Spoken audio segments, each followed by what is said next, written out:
I didn't really appreciate the time that I had as a salesman, but I did understand one concept that they drilled in our head, and that is it's all about delivery.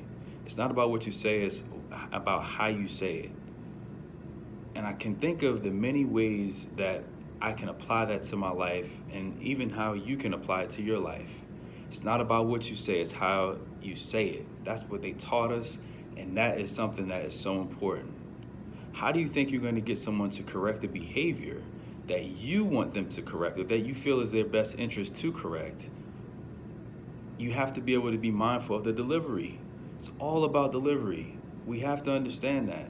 If it's someone that we love and truly care about, we may not be able to reach them by saying, hey, you need to get up and go to the gym. Now, if you have that level of relationship with that person appreciates that level of directness, by all means. But that's also based upon the relationship. You're getting to know that person. If you're not really getting to know that person, if you come up to just a stranger and just say, hey, you know what? You need to do this. They may not receive it the same way that you intended. We have good intentions, but I believe that our area of opportunity lies in our delivery. We mean well, but we may not deliver as well as we mean. How do we adjust that? Get to know the person. Understand certain cues that they give off based upon the information that you're giving them. Read the nonverbal cues. It's not about just what they say, it's how they respond to what you say. So let's be mindful about our delivery. Our delivery is so important. There's people around us that need our help, but they won't hear us the way that we want to be heard if we're not delivering the information in a way that is deliverable to them.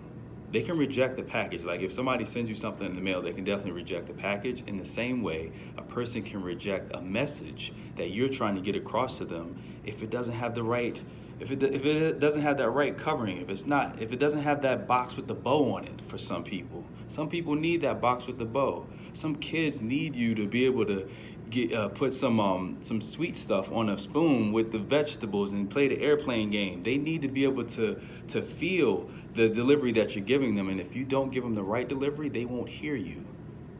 Then what? Are you a good messenger if your recipient is not receiving the message? Sometimes we get caught up in that mindset, like I'm not responsible for how you receive my message. Are you doing your job as a messenger? Are you showing them the love that God wants us to show them? Part of love is understanding, and we have to understand when our message isn't being heard. If it's not being heard, are we really sending a message? Or what message are we sending?